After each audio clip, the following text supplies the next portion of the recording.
Video பார்க்குற எல்லாருக்குமே வணக்கம்.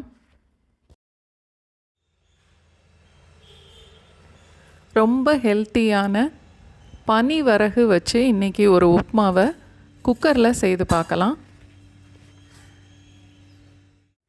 அதோடு சேர்த்து சாப்பிட்ற மாதிரி ஒரு சிம்பிளான புதினா சட்னி. வரகு உப்மா செய்கிறதுக்கு அரை கப் அளவுக்கு வரகு எடுத்திருக்கேன். 120 ml இருக்கும். 1 டீஸ்பூன் கடுகு, 1 டேபிள் ஸ்பூன் கடலைப்பருப்பு, 1 டேபிள் ஸ்பூன் முந்திரி பருப்பு, நீளமாக வெட்டின வெங்காயம் 3/4 கப் அளவு, இஞ்சி 1 டீஸ்பூன், 3 பச்சை மிளகாய் முழுசாக கீறினது, அரை கப் அளவுக்கு தேங்காய்.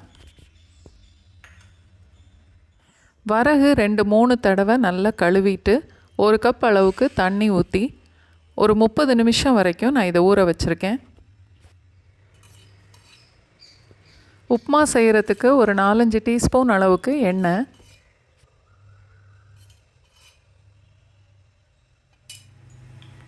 எண்ணெய் சூடானதும் கடுகு, கடலைப்பருப்பு, முந்திரி பருப்பு எல்லாம் ஒன்று ஒன்றா போட்டு தாளிச்சிட்டு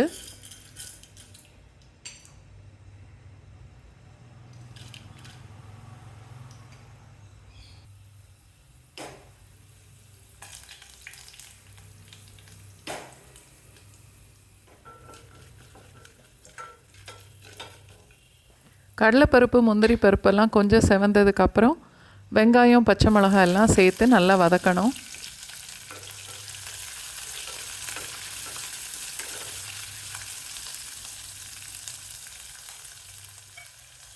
கொஞ்சம் கருவேப்பிலையும் சேர்த்துக்கலாம்.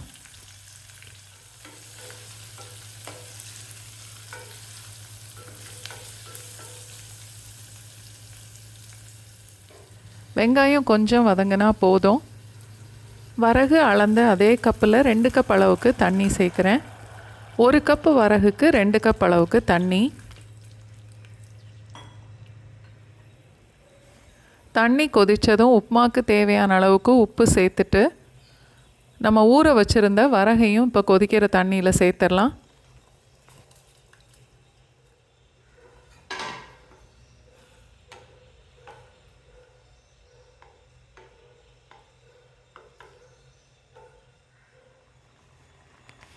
நல்லா கொதித்ததுக்கப்புறம் குக்கரை மூடி ஒரு விசில் வச்சுட்டு அடுப்பை ஆஃப் பண்ணிடலாம்.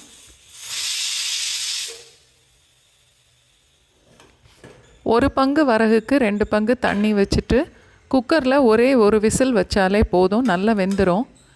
இது ஊற வைக்காமல் இந்த வரகு சேர்க்குறதுனா இன்னும் ஒரு அரை பங்கு தண்ணி வச்சுட்டு கூட ஒரு விசில் வைக்கலாம். இப்போது அரை கப்பு தேங்காய் பூவையும் சேர்த்துட்டேன். இப்போது வரகு உப்புமா ரெடி ஆயிடுச்சு. கொஞ்சம் மல்லி இலை இருந்தால் கூட சேர்த்துக்கலாம்.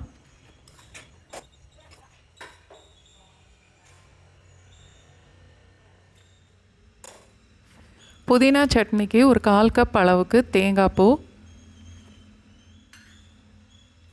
அரை கப் அளவுக்கு புதினா, ஒரு சின்ன துண்டு புளி, 3 இல்லை 4 மிளகாய் வத்தல், நான் ஒரு பாதி வெங்காயம் கட் பண்ணி எடுத்திருக்கேன். சின்ன வெங்காயம் இருந்தால் ஒரு 8-10 அளவுக்கு சேர்த்துக்கலாம். அதோட 2-3 பல்லு பூண்டு, 1 டீஸ்பூன் அளவுக்கு உளுந்தம்பருப்பு.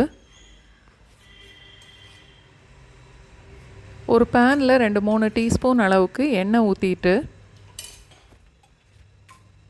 ஃபஸ்ட்டு மிளகாய் வத்தல் உளுந்தம்பருப்பு சேர்த்து வறுக்கணும்.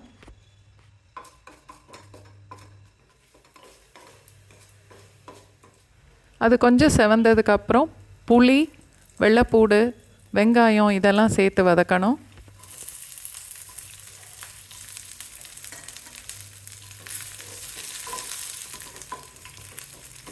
வெங்காயமும் பூண்டும் கொஞ்சம் செவந்ததுக்கப்புறம் தேங்காய் சேர்க்கணும். தேங்காய் கொஞ்சம் செவந்தாலே போதும். அடுப்பை ஆஃப் பண்ணிவிட்டு அதோட தேவையான அளவுக்கு உப்பு சேர்த்துட்டு கொஞ்சம் ஆறுனதுக்கப்புறம் புதினா இலையும் சேர்த்து மிக்சியில் நல்லா நைஸாக அரைச்சி எடுத்துக்கணும். கடுகு, உளுந்தம்பருப்பு, பெருங்காயம், கருவேப்பிலை தாளித்து கொட்டினா புதினா சட்னியும் ரெடி ஆயிடுச்சு.